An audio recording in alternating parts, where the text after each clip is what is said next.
Our next resurrection from the past USO shows is Richard Bernard Skelton, aka Red Skelton.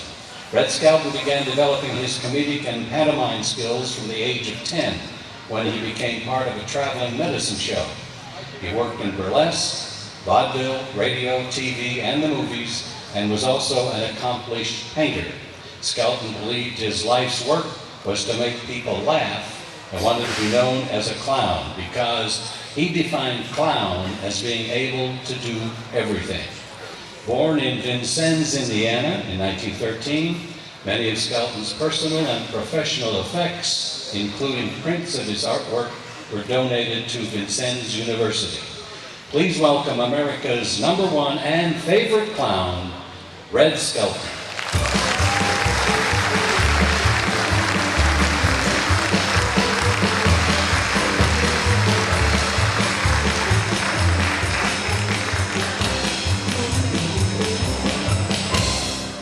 Thank you very much. It's so nice to be here.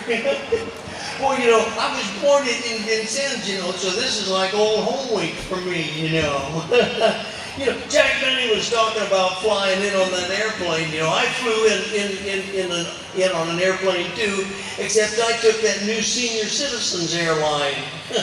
Oh, you haven't heard of the senior citizens airline? Their motto is, "You've seen us drive, now watch us fly." Well, it used to be, you get on an airplane and they had these little gals, we call them stewardesses in those days. They had short mini skirts, They'd come down the aisle and take your order, bring you food and all kinds of stuff. Well, with the economy the way it is, the airlines, they don't want to hire any new help, So they've kept the same girls on all these years. I felt sorry for the girl in my section.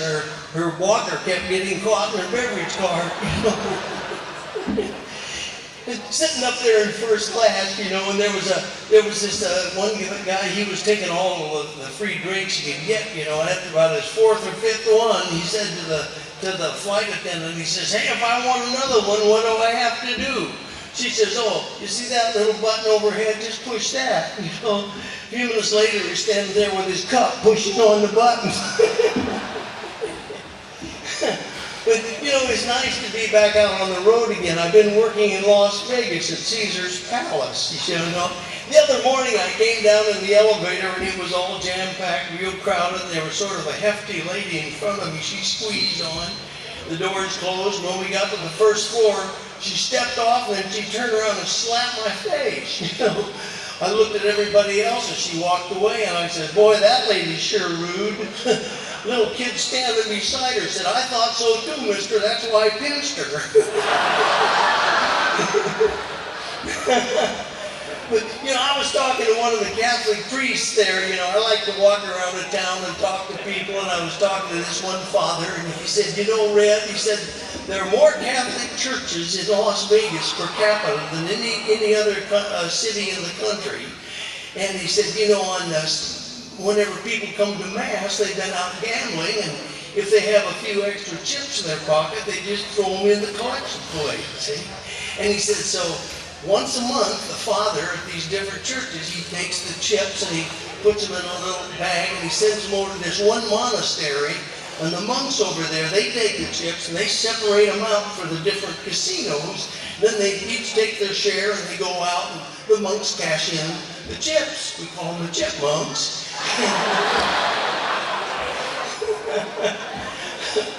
I like to watch people work.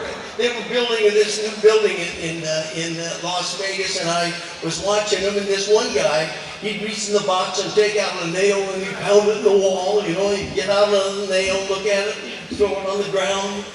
About half of the nails he was throwing on the ground. I walked over and I said, what's the matter with those nails you're throwing on the ground?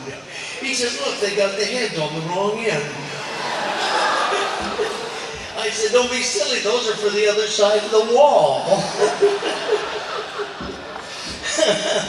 Oh, my wife, she never comes with me on these tours, but she said, one day she said, Red, you never talked about your wife, in the show like a lot of comedians do. And I said, well, dear, to make you happy on this trip, I'll talk to you about you a little bit, you know.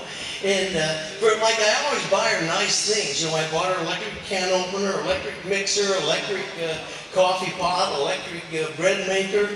And then one day she said, Red, you know, what I really would like to have is something comfortable to sit on. So I bought her an electric chair.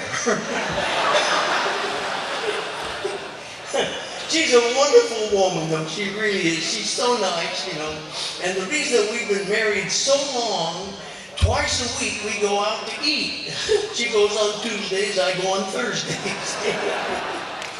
But she said to me the other day, she said, now, Red, you know, she said there's a new beauty parlor down at the mall, and they're advertising a mud pack facial, and they say it'll take years off your looks. Could I have a little money to do that this week? So I gave her the extra money. That night when I came home, she was sitting there in the living room, kind of posing like this, you know. And she said, well, how do I look?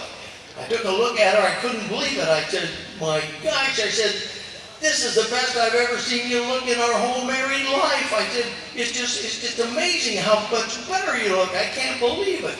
And for about 4 days, she just looked terrific. Then all the mud fell off.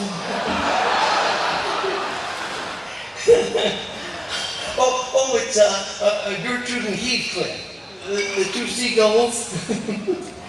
They're flying along over Pismo Beach, you know. All of a sudden, a jet airplane went by.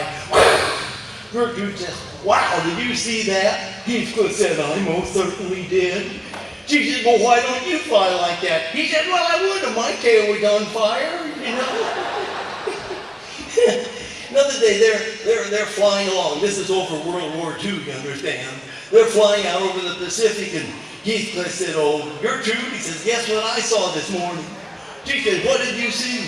He said, well, I was flying a little bit low, and I looked down and I spotted a nearsighted whale that had fallen in love with a submarine. She said, well, how do you know? He said, well, every time the submarine would shoot out a torpedo, the whale would pass out cigars. Then the other day they're flying along over Washington, D.C., see, they're flying along, and Gertrude said, my goodness, do you realize where we are? And Heathcliff said, no, where are we? She said, look down there. She said, that's the White House. He said, no, the White House? She said, yes, that's where the president lives. Heathcliff said, well, I guess this was on the house.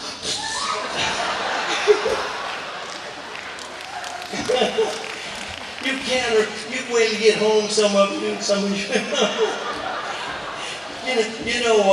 The other day, Willie Lumplo, he's the guy that drinks too much, you know, he comes out of a bar, and he's looking up and he says, boy, isn't that a beautiful moon? That's a beautiful moon, isn't it? The drunk that was with him said, that's not the moon, that's the sun. He says, no, that's the sun, that's the moon. They started arguing. Just then, Cauliflower McPug, the punch drunk fighter, comes out. They said, hey, Cauliflower, will you settle an argument for us? Is that the sun or the moon up there? Cauliflower said, what can I know? I don't even live in these neighborhoods. Now, right now, I love to do pantomimes, and I know we're short on time tonight, but I'd like to do a little pantomime for you.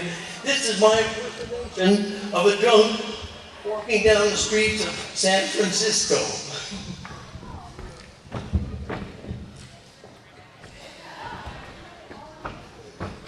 Here's the same drunk during the San Francisco earthquake.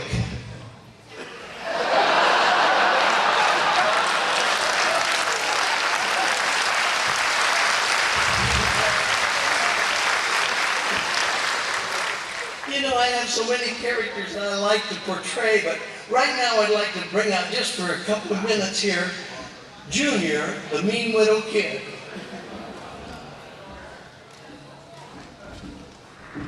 Oh, hello there, everybody. What I got for my birthday? I heard Mommy and Daddy talking, and Daddy said if we give him enough rope, maybe he'll hang himself. But, you know, I went over to the Girl Scouts camp, you know, because they kicked me out of the Boy Scout camp. I found out the little Girl Scouts, they were learning to tie the same knots the little boys is tying, you know. You take the rope, you twist it around like that, pull that one through, take this one, pull it through like that, and you got a square knot. Well, that lady down there doesn't believe me. I have to prove it to her.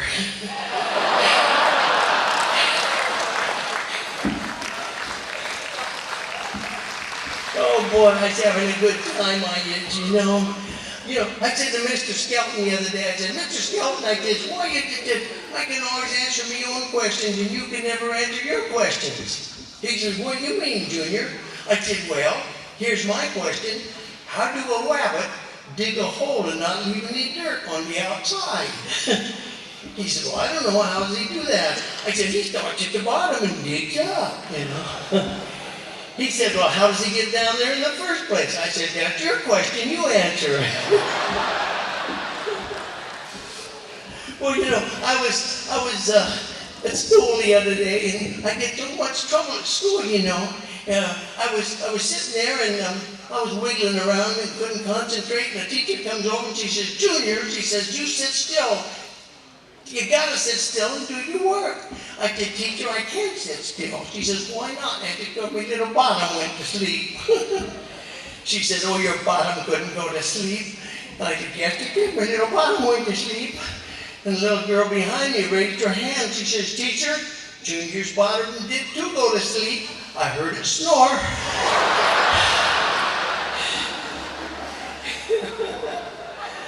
Okay, right now, here's another wonderful character that I like to portray, that real country bumpkin, the one and only Mr. Clem Cadiddlehopper. Well, here I am.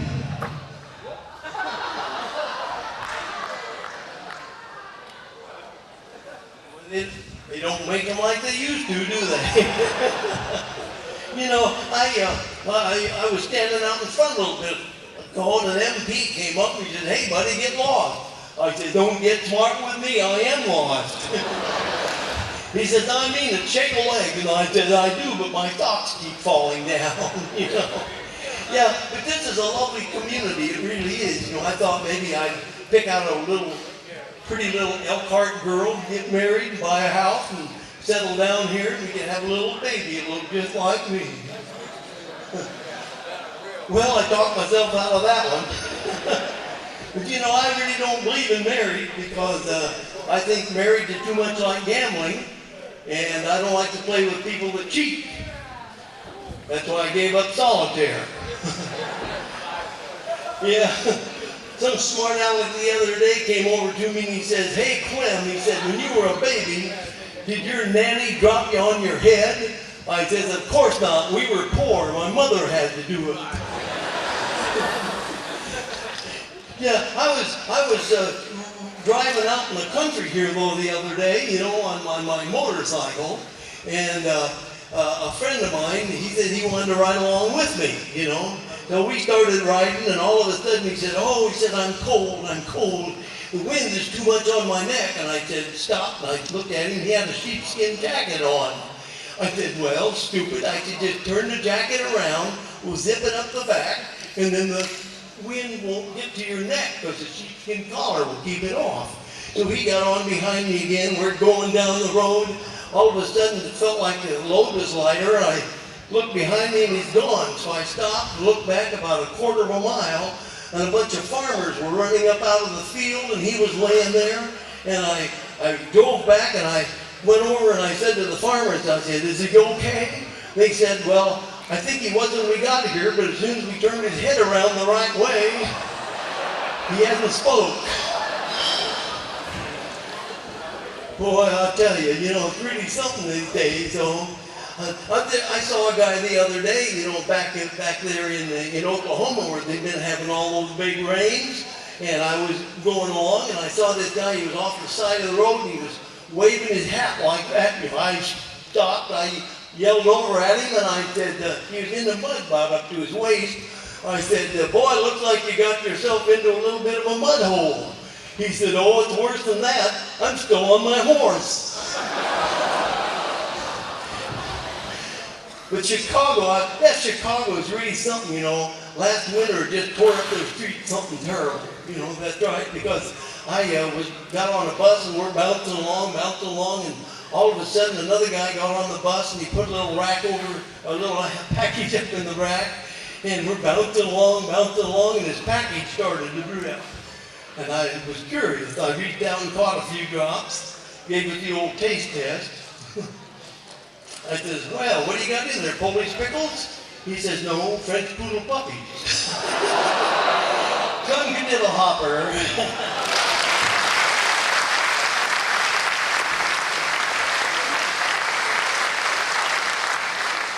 You know, folks, my purpose in life as a clown is to bring joy to your hearts and a smile to your lips. And sometime in the next few weeks, if you should be feeling sad and low, and you think of something I may have said or done this evening, and it brings joy to your heart and that smile back to your lips, then my purpose in life as a clown will have been fulfilled. So thank you very much. Good night, and may God bless.